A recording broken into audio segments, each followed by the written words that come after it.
வணக்கம், ரெமி கிச்சனுக்கு உங்களை வரவேற்கிறேன். இன்றைக்கி நம்ம ஈஸியான வீட்டு சமையல். இன்றைக்கி சண்டேனால நம்ம வீட்டில் எல்லாமே ஸ்பெஷலாக இருக்கும். எல்லோரும் வீட்டில் இருப்பாங்க, லீவில் இருப்பாங்க. அப்போ நம்ம கொஞ்சம் கேர் எடுத்துகிட்டு கொஞ்சம் அவங்களுக்காக நிறைய கேர் எடுத்து நம்ம பண்ணுவோம். அப்படி பண்ணும்போது சைட் டிஷ்ஷு எல்லாமே கொஞ்சம் ஸ்பெஷலாக எல்லாேருக்கும் பிடிச்ச மாதிரி பண்ணுவோம் இல்லையா? அந்த மாதிரி நான் இன்றைக்கி பண்ணியிருக்கேன். என்னென்னா, நல்லா வடித்த புழுங்கலரிசி சாதம்,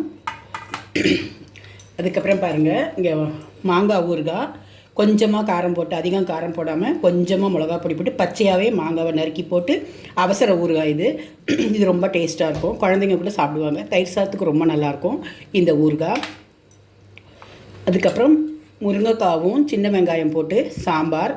இது நம்ம முருங்கைக்காய் சின்ன வெங்காயம் இப்போ கொஞ்சம் விலை கூட இருந்தாலும் ஹெல்த்துக்கு நல்லது, டேஸ்ட்டு ரொம்ப. அதனால் சாம்பார் வெங்காயம்னு சொல்லுவாங்க அதுக்கு.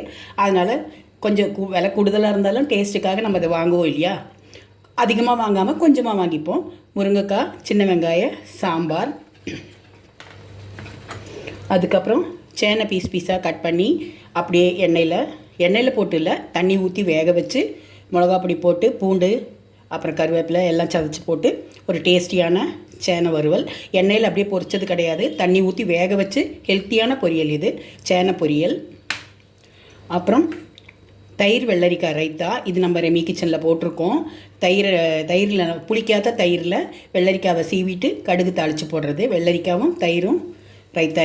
இது ரொம்ப ஹெல்த்துக்கு நல்லது. வயிறு குளிர்ச்சி ஆகும், வயிற்று புண்ணெல்லாம் ஆகும். இது குழந்தைங்களுக்கு கூட சாப்பிட்லாம், எல்லாருக்குமே நல்லது. டயட்டை ஃபாலோ பண்ணுறவங்க கூட இதை சாப்பிட்லாம். அடுத்து அவரைக்காய் பருப்பு இல்லை, தேங்காய் போட்டு பொரியல். தேங்காய், ஜீரகம், பச்சை மிளகாலாம் போட்டு அவரைக்காய், நல்லா பிஞ்சு அவரைக்காவை வாங்கிட்டு வந்து இந்த மாதிரி பொடி பொடியாக கட் பண்ணி அவரைக்காய் பொரியல் இது. அப்புறம் வீட்டில் துவைச்ச கெட்டி தயிர். எல்லாம் சாப்பிட்டாலும் நமக்கு ஃபைனல் டச்சு ஒரு தயிர் வேணும் இல்லையா?